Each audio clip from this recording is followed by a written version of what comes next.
Hey everyone, I hope you guys are enjoying Monster Hunter Rise Sunbreak as we continue to wait for the free title update number 2 dropping on September 29th. And today I wanted to have a little bit of a discussion as someone sent me an article that was recently posted in Dual Shockers regarding the amount of fire monsters being depicted in Sunbreak and specifically in the series in general. As I read over this article, not only did it kind of embody some of the things that I've kind of been seeing being shared, the sentiments that some people already have regarding the amount of fire monsters being added into Sunbreak, but more importantly, just showcasing numbers wise, just kind of like how out of control this entire thing is. So I'm going to give a huge shout out to Aku, who is actually the writer for this specific article from Dual Shockers. The title simply mentions Monster Hunter Rise Sunbreak is too obsessed with fire species. There are other elements, Capcom. Basically suggesting that yes indeed, they could be going about it in a different manner. Certainly though, before I go over some of the stuff that they are mentioning here, I want to hear your guys' feedback. Do let me know just how many more fire monsters can you actually tolerate before you actually end up getting upset, because I have seen this sentiment being tossed around quite a bit. I'm not going to go over the entire article, just some of the sections of it. One of the sections that I saw mentions that there were 13 monsters added in Monster Hunter Rise Sunbreak upon release, not accounting for the 3 lords or final boss. Out of those 13, 5 of them were fire monsters. To put that into perspective, there are 2 water monsters, 2 thunder monsters, and 1 ice monster, with 2 dragon monsters rounding it out, with the remaining monsters not using any element. That's more than double the second most presented element. To make matters worse, some of these fire monsters were such species of monsters that already use fire element. The most egregious of those monsters is Pyraknakadaki, which is just an explosive variant of Ragnakadaki. Given that all Master Rank versions of older monsters get new moves in the DLC, it feels like this monster's moveset could just been added to the Master Rank version of the regular Ragnakadaki. To roll it into a fire version of that monster just feels, well, a little lazy. And I couldn't necessarily agree more. This was one of my original kind of like arguments against Pyraknakadaki, that I couldn't even tell the difference. Someone had to actually point it out in the comments like, well, you see and hear this and that. But other than the entire, blast element change, it doesn't necessarily seem all that different, ironically enough, already being kind of fire element. They continue. After Sunbreak's release, more monsters got added in free title updates. Out of the 4 monsters in the first free update, 3 were fire monsters. Seeing that 2 of these monsters in the second update were relevant to fire as well, it doesn't look like Capcom will be letting up with fire monsters anytime soon. This isn't to say that fire subspecies are a bad thing in and of themselves, and some are interesting twists on their normal counterparts. The Blood Orange Bishaten, for example, uses explosive pine cones instead of fruit, and it was great to see Espina's return in the franchise from Monster Hunter Frontier series, fire form or not. Even the previous mentioned Pyraknakadaki, while having moves other normal monsters could have, it's a great monster. The issue is that Capcom could do much more to make a pool of monsters more diverse when you have many monsters from the same element.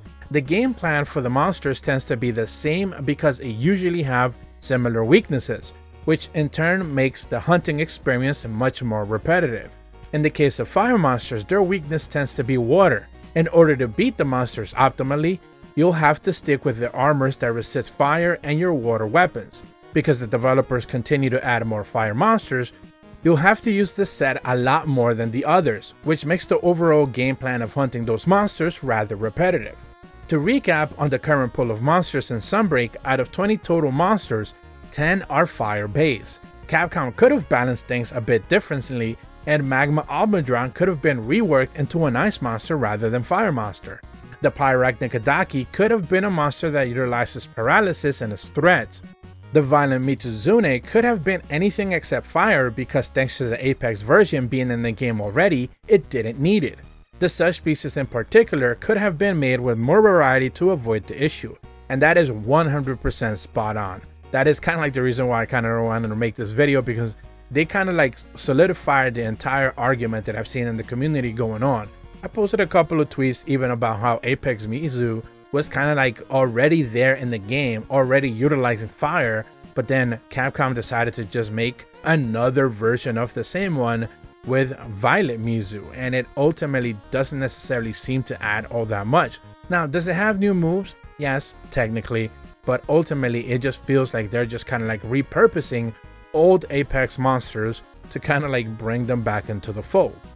In the later section of the article, they do mention that of course we can't change the past, and all that can be done by Capcom from here on out is to utilize the 4 other elements more. There's also different status effects that can be used, such as poison, paralysis, sleep, and blast.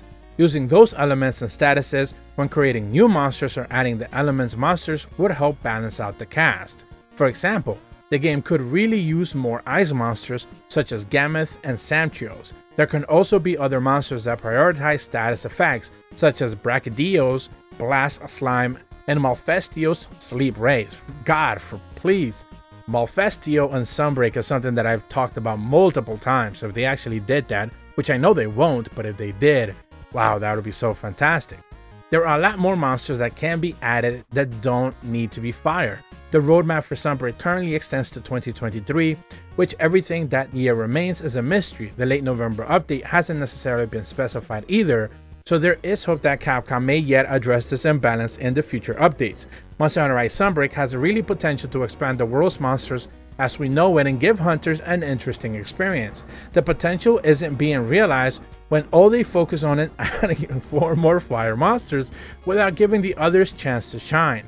You can only hope that there will be a change in the other free updates release. Until then, prepare for your fire resistance armor, water purpose weapons, because they're the main thing you'll need in the jungles of Sunbreak. And once again, I couldn't agree more. Now, as of the time of this recording, we are still hoping that now on free title update number 3, we are expecting Chaotic Gore Magala. That is one of the monsters that we have been kind of like, this has been there already. We kind of are expecting that one to finally showcase itself. We have also spoken about now the introduction of Risen Elder Dragons. So a Risen Malzeno is kind of like one of the things that we're also expecting there to see, which of course comes with the understanding that he is a dragon element. So unless they're willing to change that into fire for whatever reason, it wouldn't necessarily be too much of a problem. And if I remember correctly, I believe Chaotic Gore Magala isn't necessarily listed with an element, but he does give you elements like the Frenzied Virus. So although that's not necessarily too much of a surprise, it is one that as of right now we only have 2 monsters that give you that in game. So I certainly want to hear your guys' takes on this. I know a lot of people have been kind of like complaining regarding the addition of too many fire monsters, and I think the addition of a couple of other elements would go a long way. Certainly this article, I think, does a pretty decent job kind of like showcasing what some of the changes could be with the addition of more different element monsters, and hopefully Capcom is listening to this kind of outcries so they can actually address that going into the future. But that's about all the information that I have for you guys today. If you are brand new to my channel, be sure to leave a like and subscribe, hit the bell to receive notifications when the videos go up, and as always, thank you so much for watching. See ya.